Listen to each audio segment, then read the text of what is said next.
రామాయణం ప్రారంభం అయిన తర్వాత 14వ ఎపిసోడ్ తర్వాత కొంత అంతరాయం వచ్చింది. కాబట్టి ప్రేక్షకులు దీన్ని మన్నించవలసిందిగా కోరుతూ, కొన్ని అనివార్య కారణాల వల్ల ఇది జరిగిందని చెప్పి మీకు తెలియజేసుకుంటూ, ఇక 15వ ఎపిసోడ్లోకి ప్రారంభించే ముందు శివధనస్సుని లేపడానికి రాముడు సంసిద్ధుడయ్యాడు. శివధనస్సును సమీపించాడు. ధనస్సు మధ్య భాగాన్ని అవలేలగా అందుకుని పైకెత్తాడు. అందరూ చూస్తూనే ఉన్నారు. అల్లెతాడు బిగిసిందో లేదో అని, అంటే పిడుగులు పడుతున్న ధ్వనితో ఆ విల్లు 2 ముక్కలయ్యేలా అల్లెతాడును బిగించి పిలిచాడు. పర్వతాలు భిన్నమైనట్టు, భూమి కంపించినట్టు అనిపించింది. అందరూ ఆశ్చర్యంతో అలసట పడ్డారు. కొంతసేపటికి కానీ ఎవరికి స్పృహ రాలా. జనకుడు తేరుకున్నాడు. విశ్వామిత్ర మహర్షి, ఈ దశరథుల పరాక్రమం ఇక్కడ వారందరూ తిలకించారు. ఈ వయసులో ఇంతటి పరాక్రమం ప్రదర్శించిన వీరుడు మరొకడు ఉండడు. అటువంటి వాణిని భర్తగా పొందిన నా బిడ్డ మా వంశపు కీర్తిని దిశాంత వ్యాప్తం చేయగలదు.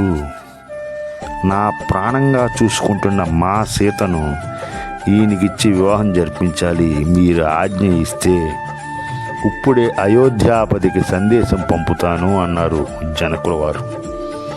విశ్వామిత్రుడి చిరునవ్వుతో దూతలు అయోధ్యకు వెళ్ళడం, సమాచారాన్ని అందించడం జరిగింది.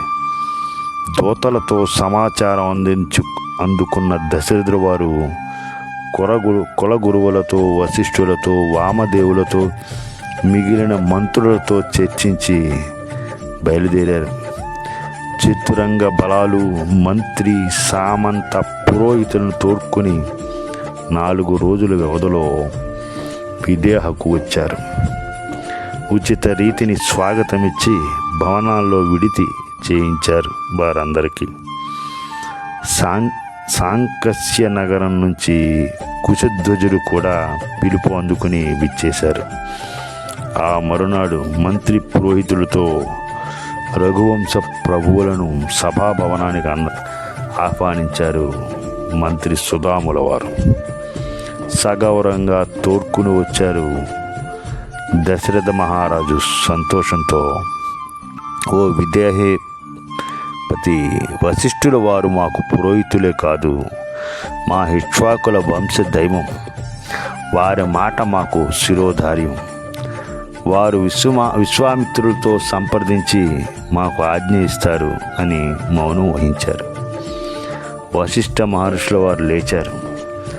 ఓ మహారాజా, రూప లావణ్య వైశ్వినిలోనులైన నీ కుమార్తెలను మా రాజనందుల కోసం అర్థిస్తున్నాను అని కన్యావరణ కర్తవ్యం నిర్వర్తించారు. జనక ప్రభుల వారు వంశగాథను తెలియజెప్పి, నా కుమార్తె సీతను రామునికి, ఉర్మిలను లక్ష్మణునికి ఇచ్చి వివాహం జరిపిస్తాను అన్నారు.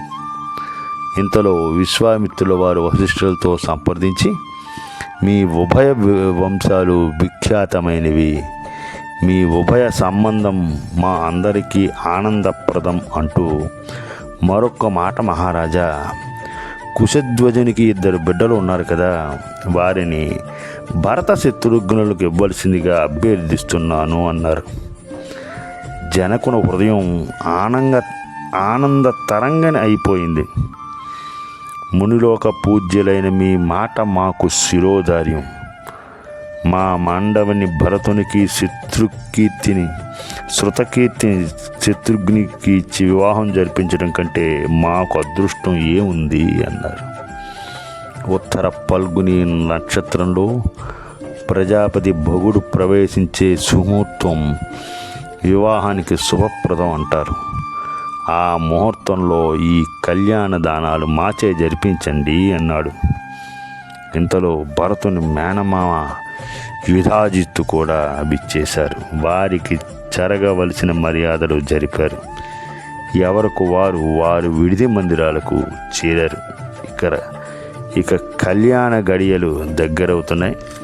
వచ్చే ఎపిసోడ్లో చూద్దాం. స్వస్తి.